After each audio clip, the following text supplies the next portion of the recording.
नमस्कार, स्वागत है आप सभी का सी न्यूज भारत में। मैं हूं आपके साथ ज्योति श्रीवास्तव। वक्त हो चुका है बुलेटिन का, तो आइए शुरू करते हैं बड़ी और खास खबरों का सिलसिला। खबर सहारनपुर से है, जहां बालिग लड़की को अपनी मर्जी के लड़के के साथ शादी करने के बाद अपने मां बाप भाइयों से अपनी जान माल का खतरा बताया है। पीड़िता वरिष्ठ पुलिस अधीक्षक आशीष तिवारी से मिलने पहुंची और सुरक्षा को लेकर गुहार लगाई। पूरा मामला सहारनपुर के थाना जनकपुरी क्षेत्र का है, जहां पर आरती ने अपने प्रेमी राहुल के साथ 26 सितंबर 2025 को प्रेम विवाह कर लिया, जिसके बाद से आरती के घर वाले आरती के पति व ससुराल वालों को जान से मारने की धमकियां दे रहे हैं। मेरा नाम राहुल कुमार है। राहुल जी कहाँ के रहने वाले हैं? मैं झीलचुंगी मोचमपुरा का निवासी हूँ। कप्तान साहब के यहाँ आए, क्या मामला है? सर, मैंने और मेरी धर्मपत्नी आरती ने, हम दोनों ने शादी करी है। हम दोनों बालिग हैं। मेरी उम्र 28 साल है, इसकी उम्र 22 साल है। तो हमने प्रेम विवाह किया है, जिसके आरती के माता पिता इसका बहुत मारते पीटते थे। इसका फ़ोन आता है मेरे पास, इसको घर से निकाल दिया जाता है। ये का किसी कारण से मेरे पास फ़ोन आता है, संपर्क करती है मेरे से, मैं इससे मिलता हूँ, ये कहती है या तो मैं मरने जा रही हूँ, मेरे से विवाह करिए। तो हमने दोनों ने आपस में 26 सितंबर 2025 को हमने कोर्ट से प्रेम शादी करी थी। प्रेम विवाह शादी कर लिया सर हमने। और सब हमें सुरक्षा चाहिए, इसलिए हम वरिष्ठ पुलिस अधीक्षक SSP के पास। सर, हमें खतरा इनके माता पिता से है। इनके माता पिता हैं, जो इनकी फैमिली के और लोग हैं, ताऊ चाचा के, हमें परेशान कर रहे हैं।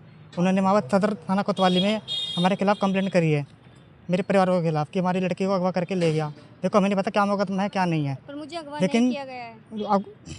इनको ये इनकी मर्जी है। ये बोल रहे हैं कि मेरे को अगवा नहीं किया गया। हम दोनों ने जो भी कहा अपनी मर्जी से करा है। 4 साल रिलेशन में है सर हम। हमें अपनी सुरक्षा चाहिए सर। पुलिस दबाव बना रही है, हमें सुरक्षा चाहिए सर। जी, आपका नाम? आरती आरती जी कहाँ की रहने वाली हैं? गोविंद नगर की। तो कप्तान साहब के यहाँ पे आए हैं, क्या मामला है? मेरा नाम आरती है। मैं अपनी मैं बालिग हूँ। मैं अपने ससुराल वाली सुरक्षा के लिए और अपने पति की सुरक्षा के लिए यहाँ आई हूँ। मेरे घर वालों ने बहुत तंग कर रखा है। पुलिस थाने, सदर थाने की पुलिस उन पर बहुत प्रेशर बना के उन्हें कल में रात में ससुर जी को थाने में रखा गया। क्या वजह है, क्यों किया जा रहा है? हमने शादी की है अपनी मर्जी से, और मेरे माँ बाप मतलब इस शादी से खुश नहीं हैं। तो आप क्या चाहते हैं? हमें सुरक्षा चाहिए और मुझे अपने पति के साथ रहना है। अपने ससुराल के लिए सुरक्षा चाहिए और अपने पति की भी। सहारनपुर से सी न्यूज संवाददाता शाकिर राजपूत की रिपोर्ट। खबर गोरखपुर से है, जहां स्वास्थ्य नारी सशक्त परिवार अभियान के अंतर्गत नगर पंचायत उनवल में आंगनबाड़ी कार्यकर्त्रियों और आशा बहुओं का विशेष प्रशिक्षण शिविर आयोजित किया गया। कार्यक्रम में बताया गया कि जन्म से 6 महीने तक केवल मां का दूध ही शिशु का संपूर्ण आहार है। इसी क्रम में प्रशिक्षित कार्यकर्ता घर घर जाकर माताओं को स्तनपान के महत्व से जागरूक करेंगी। इस अभियान का नेतृत्व डॉक्टर महिमा मित्तल, विभागाध्यक्ष बाल रोग विभाग, एम्स गोरखपुर कर रही हैं। इसमें एम्स के 3 अन्य विभागों के साथ साथ यूनिसेफ उत्तर प्रदेश, जिला स्वास्थ्य एवं परिवार कल्याण विभाग और ICDS विभाग भी सहयोग कर रहे हैं। प्रशिक्षण शिविर में एम्स व स्वास्थ्य विभाग उत्तर प्रदेश के वरिष्ठ अधिकारी, ब्लॉक नायक सहित कई उच्चाधिकारी मौजूद रहे। साथ ही डॉक्टर सूर्य प्रकाश, CDPO बांसगांव, प्रवीण दुबे, मनीष और मनीष शुक्ला आदि चिकित्सक व अन्य स्वास्थ्य कर्मी उपस्थित रहे। नाम बताएं सर, क्या बताना चाह रहे हैं? प्रवीण दुबे है। मैं Saharanpur state resource centre for nutrition AIIMS की तरफ से प्रोग्राम संचालित किया जा रहा है, जो 2 जनपदों में फोकस्ड है। एक श्रावस्ती जनपद लिया गया और गोरखपुर के सारे 19 ब्लॉक लिए गए हैं। आज के आयोजन में जो आंगनबाड़ी और आशाएं हैं, उनको ऑलरेडी हम लोगों ने ब्लॉक पे ओरिएंट किया है, और विषय था कि 6 महीने 7 बार का थीम, जो उत्तर प्रदेश सरकार ने भी अपने कार्यक्रम में इसको अडॉप्ट किया है। इसमें जो जितनी भी आंगनबाड़ी आशाएं हैं, वो अपने गृह भ्रमण के दौरान 6 महीने से छोटे बच्चों को स्तनपान यानी माँ के दूध के अंदर चुनौतियों की जानकारी दे रही हैं, उनका वज़न भी ले रही हैं, उनका लंबाई मापन कर रही हैं, और अपने ही सरकारी टीकाकरण कार्ड के पीछे दौड़ चार्ट में भर रही हैं।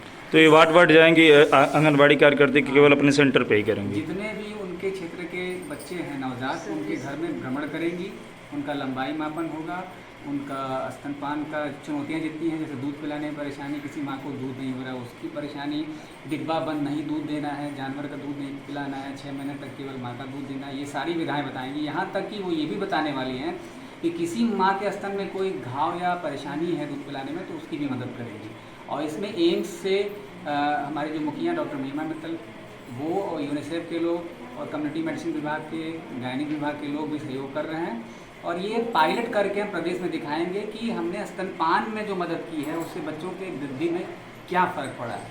तो एक रिसर्च भी होगा जो प्रदेश को स्केल अप करेंगे।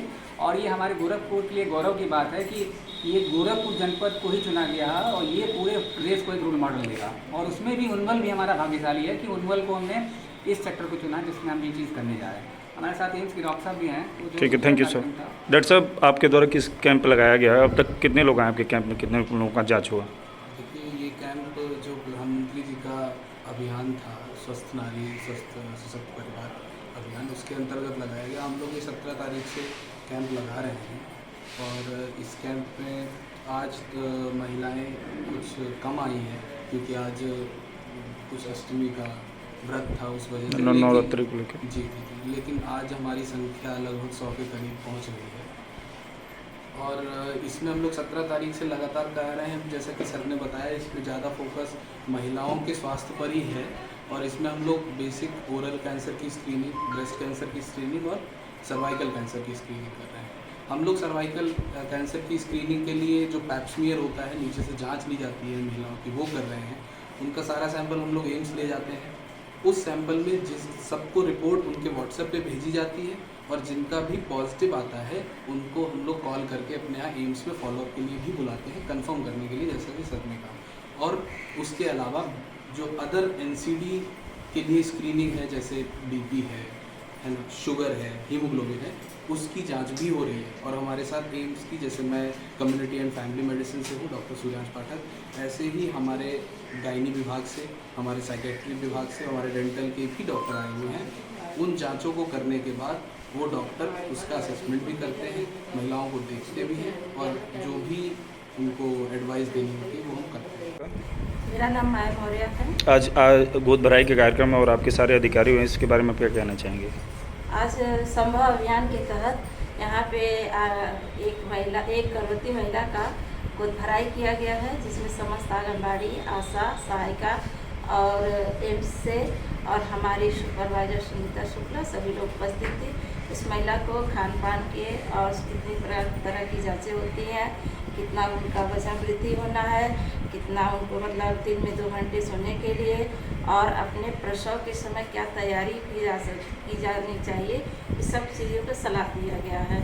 आहार में उनको 7 तरह के आहार लेने हैं और वो भी बताया गया है, जैसे अनाज में गेहूँ, चावल एक माना जाता है, दालें, फलियाँ और सब्जी, हरी सब्जी, मौसमी सब्जी और फल, मौसमी फल, पीले गुद्देदार फल और मेवे या दूध से बने पदार्थ या नॉनवेज, इस तरह के उनको खाने की सलाह दिया जाता है। जैसे आपके अधिकारी महोदय ने बताया कि मतलब आप अपने क्षेत्र में जाके घूम के भी जागरूक करेंगे, प्रचार करेंगे, ऐसा संभव हो रहा है नगर पंचायत में? हमारे यहाँ ये काम शुरू हो गया है। ये काम हमको इसी सितंबर माह से ही शुरू करना था और 1 सितंबर से लिया गया है। सितंबर महीने में जिन जिन के घर बच्चा हुआ है, हमारी आंगनबाड़ी बहनें घर घर जा कर के उनका वज़न लेती हैं और ग्रोथ मॉनिटरिंग में उनको फीडिंग भी कर रही हैं और उनके दूध पिलाने के, स्तनपान के तरीके भी बता रही हैं और इसका रिजल्ट काफ़ी अच्छा आया है। जो भी भारी कम वजन के बच्चे हैं वो बहुत जल्दी ही स्वस्थ में परिवर्तित हो रहे हैं। गोरखपुर से सी न्यूज़ संवाददाता कृष्ण मोहन सैनी की रिपोर्ट। कौशाम्बी जिले के मंजनपुर थाने में कक्षा 6 की छात्रा त्रिशा श्रीवास्तव को 1 दिन के लिए थाना प्रभारी बनाया गया, तो वहीं कक्षा 7 की छात्रा कोमल देवी को मिशन शक्ति प्रभारी बनाया गया। उत्तर प्रदेश सरकार द्वारा चलाए जा रहे मिशन शक्ति कार्यक्रम के तहत दोनों छात्राओं को थाने बुलाकर मंजनपुर थाने के इंस्पेक्टर ने त्रिशा को उपहार देकर सम्मानित किया, तो वहीं कोमल को मिशन शक्ति प्रभारी एसआई राखी विश्वकर्मा ने उपहार देकर सम्मानित किया। दोनों छात्राएं कंपोजिट विद्यालय देवखरपुर की छात्रा हैं। थाना प्रभारी की कुर्सी पर बैठकर त्रिशा ने जन शिकायत सुनी, जिसमें एक पति पत्नी के विवाद का मौके पर निस्तारण किया गया, जबकि अन्य शिकायतों पर कार्यवाही के लिए निर्देशित किया गया। त्रिशा व कोमल के साथ पढ़ने वाली छात्राएं भी मौजूद रहीं, जिन्हें पुलिस विभाग द्वारा जारी हेल्पलाइन नंबरों सहित महिलाओं के लिए चलाए जा रहे विभिन्न कार्यक्रमों के बारे में बताया गया। त्रिशा श्रीवास्तव है, मैं कक्षा 7 की छात्रा हूँ। मैं कंपोटी विद्यालय दोखरपुर से आई हूँ। मुझे मिशन शक्ति के तहत यहाँ पे SHO बनाया गया है। यहाँ पे मैंने काफी सारी महिलाओं की सुनवाई की। मैंने काफी सारे लोगों के बारे में उनके बारे में समस्याओं का हल भी किया और उनकी समस्याओं का हल करके उनको मिशन शक्ति के बारे में जागरूक किया। उनको मिशन शक्ति के सारे नंबर बताए, जैसे 1090 वुमेन पावर हेल्पलाइन के बारे में बताया और उनकी सुनवाई की। अगर मैं वास्तव में थाना तहत बन जाती हूँ तो जिन महिलाओं के साथ ज्यादा हिंसा हो रही है उनको मैं रोकने की कोशिश करूंगी और कोशिश के साथ साथ उन लोगों को भी जागरूक करूंगी जो लोग इससे दब कर आत्महत्या कर लेते हैं, उनको आत्महत्या नहीं करने दूंगी। उन्हें बताऊंगी, उन्हें जागरूक करूंगी कि हमें डरना नहीं, हमें डट कर सामना करना चाहिए, क्योंकि अगर हम संघर्ष नहीं करेंगे तो हमारे जीवन का महत्व ही क्या है। अच्छा, वर्तमान में पुलिस ये सब कर रही है, नहीं कर रही, आपको क्या लगता है? कर रही है, मगर उतना नहीं जागरूक कर पा रही जितना कि उन्हें करना चाहिए। कुछ लोग तो आते हैं, उनके साथ जब भी हिंसा होती है दहेज के लिए, कभी किसी चीज के लिए, तो वो जाकर आत्महत्या कर लेते हैं। कभी ये नहीं सोचते कि हमारे घर वालों का क्या होगा। उन्हें सोचना चाहिए, उन्हें आत्महत्या नहीं करनी चाहिए, उन्हें इसके खिलाफ आवाज उठानी चाहिए। कौशाम्बी से सी न्यूज़ संवाददाता इम्तियाज अहमद की रिपोर्ट। प्रयागराज के चकिया आनंदपुरम में नवरात्र के शुभ अवसर पर माता के जागरण का आयोजन किया गया। वहीं मुख्य अतिथि के रूप में नारायण स्वरूप हॉस्पिटल के ओनर डॉक्टर राजीव सिंह एवं उनकी पत्नी पहुंची। क्षेत्रवासियों ने उनका भव्य स्वागत एवं अभिनंदन किया। पूरी रात जागरण चला। भक्ति गीत के मधुर धुन पर थिरकते रहे लोग। बड़ी संख्या में महिलाएं एवं पुरुष और बच्चे रात भर जय माता दी के जयकारों से पूरा आनंदपुरम गूंजता रहा। क्षेत्रवासियों ने बताया कि ये चौथा वर्ष है और आने वाले वर्षों की नवरात्रि में तैयारी इस वर्ष से कहीं अधिक सुंदर होगी। वहीं डॉक्टर राजीव सिंह ने सभी का आभार जताया।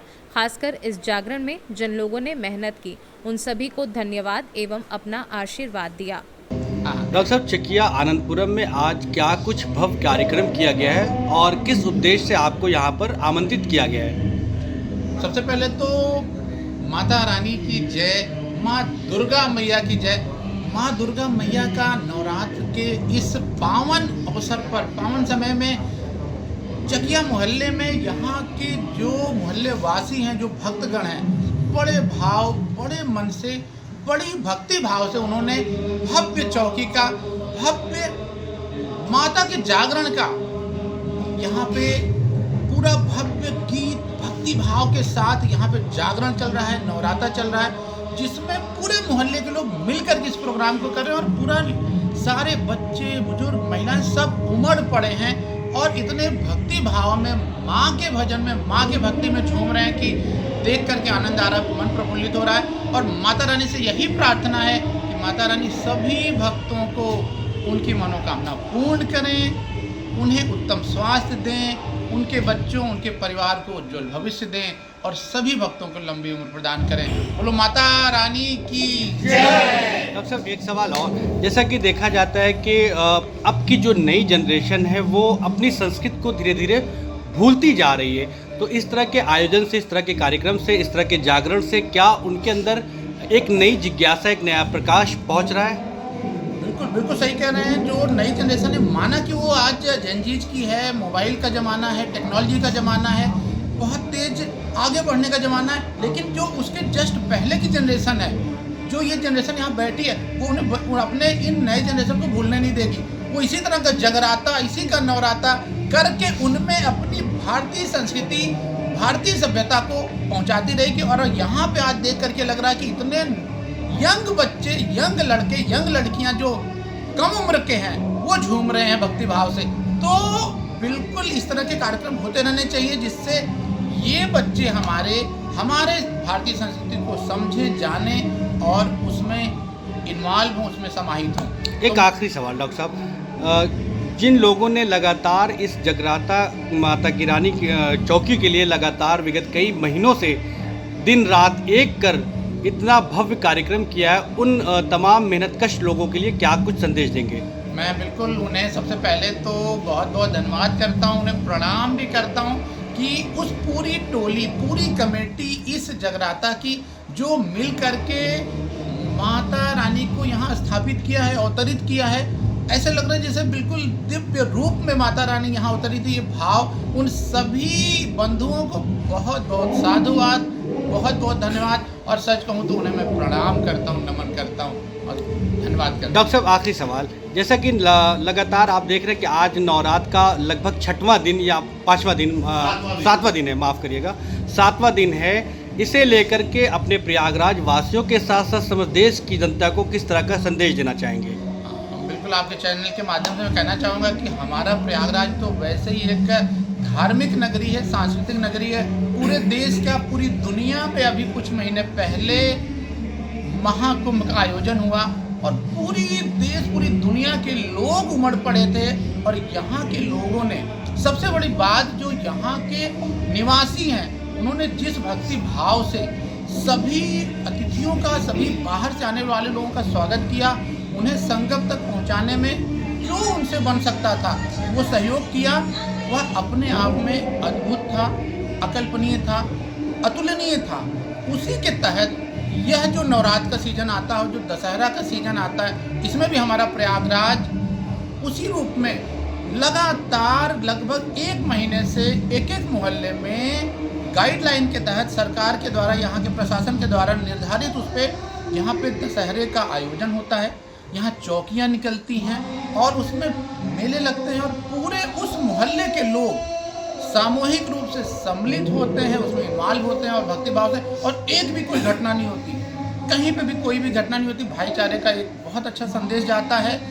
हर धर्म, हर जाति के लोग उसमें इन्वॉल्व होकर भाग लेते हैं। इसीलिए प्रयागराज संगम की नगरी कहलाता है, इसीलिए प्रयागराज तीर्थों का राजा कहलाता है। तो निश्चित रूप से यहाँ के निवासी, यहाँ के लोग, उन्हें मैं प्रणाम करता हूँ, उन्हें मैं साधुवाद करता हूँ, धन्यवाद करता हूँ, जो बढ़ चढ़ करके हर जब भी कोई भी त्यौहार का सीजन आता है, भक्ति भाव से उसमें इन्वॉल्व होते हैं, समाहित। डॉक्टर साहब, एक बार अपना पूरा परिचय देते हैं। मैं doctor Rajeev Singh, Narayan Singh hospital Prayagraj laparoscopic surgeon हूँ और एक 200 बेडेड हम लोग हॉस्पिटल रन करते हैं, जहाँ पे मरीजों को जीवन देने का, उनकी बीमारियों का, उनके कष्टों का निवारण करने का प्रयास होता है। बहुत बहुत। प्रयागराज से कैमरा पर्सन सुनील श्रीवास्तव के साथ जाबिर अली की रिपोर्ट।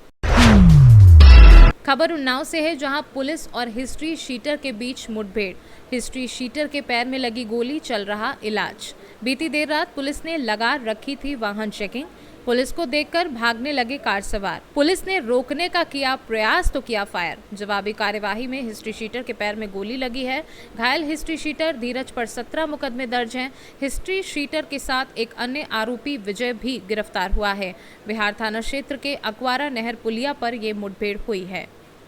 आज दिनांक 29 सितंबर 2025 को थानाध्यक्ष बिहार, मैं हमराहियान महिला पुलिस बल तथा पुलिस बल के साथ अकवारा नहर पुलिया चेकिंग की जा रही थी।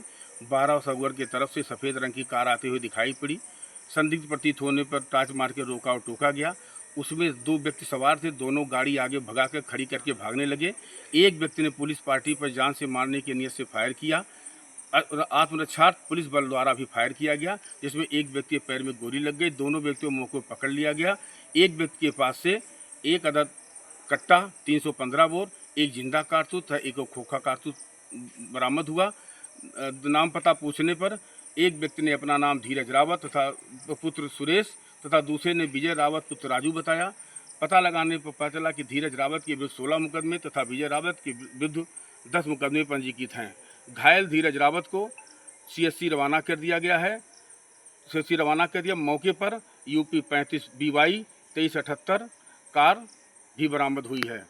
उन्नाव से सी न्यूज संवाददाता अजय कुमार की रिपोर्ट।